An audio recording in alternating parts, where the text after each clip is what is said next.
Pagkat ikaw lamang aking kalakasan. Sa piling mo, tagumpay ko'y naranasan.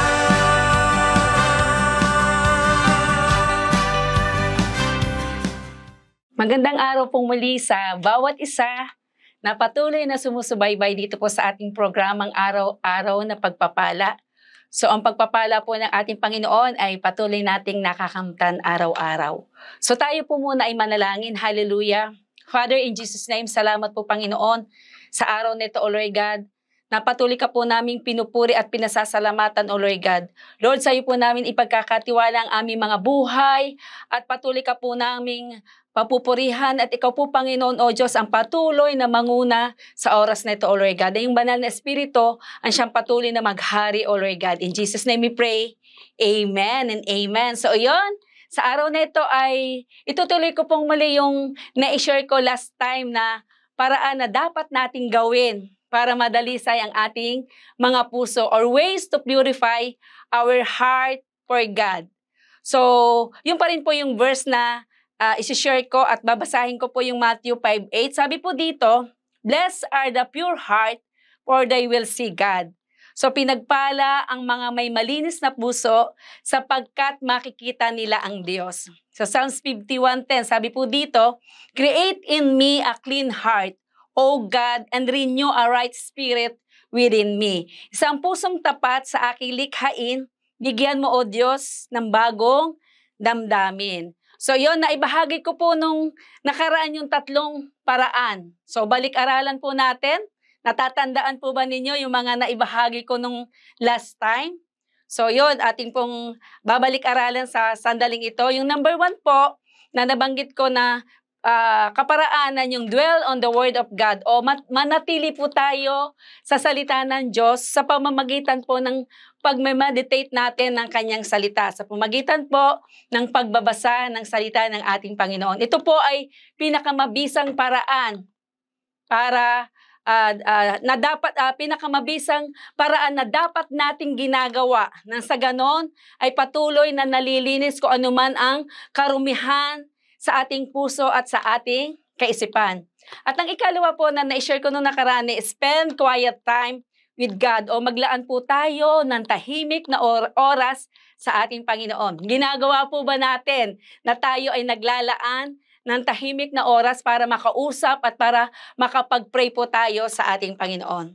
At ang ikatlo naman po ay nabanggit ko nung nakaraan na kailangan bantayan daw po natin ang ating mga sinasabi o pinapakawalan ng ating bibig upang sa ganon ay patuloy na nalilinis at nananatiling malinis ang ating mga puso.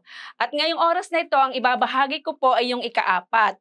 So yung number 4 po ay purify our heart by monitoring our thoughts o linisin ang ating mga puso sa pamagitan po ng pagmamonitor sa ating mga kaisipan o sa ating mga iniisip. Amen. Mahalaga po.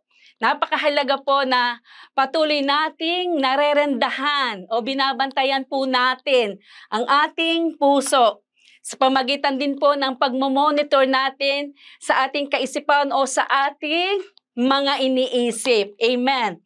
So napakarami po ang pwedeng tumakbo sa ating mga isipan. Tama po ba? Amen. At napakarami din po na pwede nating makapag-isip lang po tayo ng isa, ay pwede po yung napapaglaruan ng ating kaisipan. So hindi po tayo exempted sa mga ganitong bagay. Dahil alam naman po natin na tayo ay nandito pa sa mundo na kung saan ay talamak sa mga kasalanan. Sa atin palang nakikita, sa atin palang naiisip, ay pwede po tayo makagawa ng kasalanan. Tama po ba? Kaya napakahalaga po na tayo ay palaging nagpapalinis sa ating Panginoon. At the same time, bantayan po natin ang ating puso. Nang sa ganon ay hindi po tayo madaig ng kasalanan dito sa mundong ginagalawan natin bilang mga anak ng Diyos at bilang nakakilala sa ating Panginoon. Praise God. At ang ikaliwa naman pong paraan ay be repentant. So dapat po tayo ay laging nagsisisi or magsisi. So lahat po tayo ay makasalanan. Sino ditong hindi makasalanan? Amen. So lahat po tayo ay makasalanan. Tama po ba? So yung ating pong pinakamabuting pagsisikap na ginagawa ay hindi pa rin po sapat para manatiling dalisay o pure sa ating sariling lakas o karunungan. Subalit, alam niyo po, mahal na mahal tayo ng Diyos. Kaya't ipinagkaloob niya ang kanyang bugtong na anak bilang perpektong hain para sa kasalanan natin. So para sa kasalanan mo, para sa kasalanan ko, at para sa kasalanan ng mundo. At ang tanging kailangan lang po nating gawin ay tanggapin po natin ang regalong kaloob ng Diyos. Amen? So yun po, dapat tayo po ay nagsisisi or inihingi po natin ng tawad ang lahat ng ating mga nagawang kasalanan. At kapag tayo ay humingi ng kapatawaran sa ating Panginoon, tatanggapin natin ang ating Panginoon bilang sarili nating tagapagligtas. Amen. So ako'y naniniwala na ang bawat isa na patuloy na sumusubaybay sa programang ito, ako'y naniniwala na pinagsasihan mo na, ako din, ganon, natin ang lahat ng mga nagawa nating kasalanan at tinanggap natin ang ating Panginoon bilang sarili nating tagapagligtas. Amen. Ako'y naniniwala na bawat isa sa atin tinanggap ang ating Diyos bilang sariling tagapagligtas. Napakahalaga po na tayo ay humihingi ng kapatawaran sa ating Panginoon. Every time na tayo ay nakakagawa ng kasalanan, nandyan po ang ating Panginoon 24/7. Tayo ay pwedeng humingi ng kapatawaran sa ating Panginoon. Ang sarap po ng pakiramdam. Once na tayo ay totoong lumapit at nagsisi at humingi ng kapatawaran sa ating Panginoon. A repentant heart is a purified heart. Amen. Praise God. And lastly po, be open to wisdom from others. So maging bukas po sa karunungan mula sa iba. Amen. So bilang pong mga anak ng Diyos, once na meron po tayong naranasan na hindi maganda sa ating buhay, take note po mga kapatid, habang tayo po ay nandito sa mundong ginagalawan natin, ay hindi po tayo perfect. Kahit nga sabihin mo, ang pangalan mo ay perfecta o perfecto, hindi ka pa rin perfect. Amen. Praise God. At tayo po bilang kumilala sa ating Diyos, tayo ay nagkaroon ng kaligtasan, ay hindi ibig sabihin na wala na tayong mararanasang problema o pagsubok sa buhay. Hindi po. Habang tayo po ay nabubuhay dito sa mundong ginagalawan natin, ay may mga sitwasyon o pagsubok pa po tayong mararanasan at nararanasan.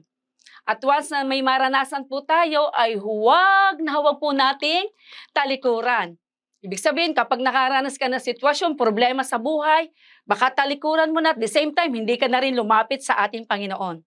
Mali po. Harapin po natin kung ano man ang sitwasyon na nararanasan natin at idulog po natin sa ating Diyos. At pwede po tayong humingi ng tulong sa ating Panginoon anytime. At the same time, pwede rin po tayong humingi ng tulong sa mga tao na kung saan alam po natin mapapagkatiwalaan natin. Like for example, ang ating mga care leader o mga kapatid sa pananampalataya o mga spiritual leaders. Pwede po tayong humingi ng tulong sa kanila o sa ating mga pastors. Makakatulong po sila sa atin kung ano man yung sitwasyon na pinagdadaanan natin. At alalahanin po natin palagi ang ating Panginoon. Amen. Ito po ay ilang simpleng paraan na dapat nating gawin o ginagawa para maging tuloy-tuloy na maging malinis o dalisay ang ating mga puso sa harapan ng ating Panginoon. Praise God. So tayo po ay manalangin. Hallelujah. Panginoon, salamat po Lord sa salita mo po Panginoon na napakinggan namin sa araw nito, O Lord God. Lord, ilang paraan na dapat po namin ginagawa para ang aming puso ay manatiling malinis o tuloy-tuloy na maging malinis, O Lord God. Salamat po, O Diyos, na ito ay malaking tulong sa buhay namin bilang mga anak mo, O Lord God. And we pray, Panginoon, na patuloy po namin itong mai-apply sa aming mga buhay, O Lord God. Lord, salamat po, Ama. Pagpalain mo po, O Diyos, ang bawat isa na patuloy na sumusubaybay, O Lord God, sa programang ito, O Lord God. And we pray, Panginoon, na patuloy nilang maranasan, O Lord God, ang isang pusong tapat at pagkalooban mo po kami, O Diyos, ng bagong damdamin, O Lord God, araw-araw ng aming buhay, O Lord God. Salamat po, Ama, na sa iyo kami, O Diyos, na patuloy na magtitiwala sa bawat araw ng aming buhay, O Lord God. Thank you, Lord, sa araw nito. In Jesus' name we pray. Amen and amen. So yun, maraming salamat po sa bawat isa. And God bless po. See you soon!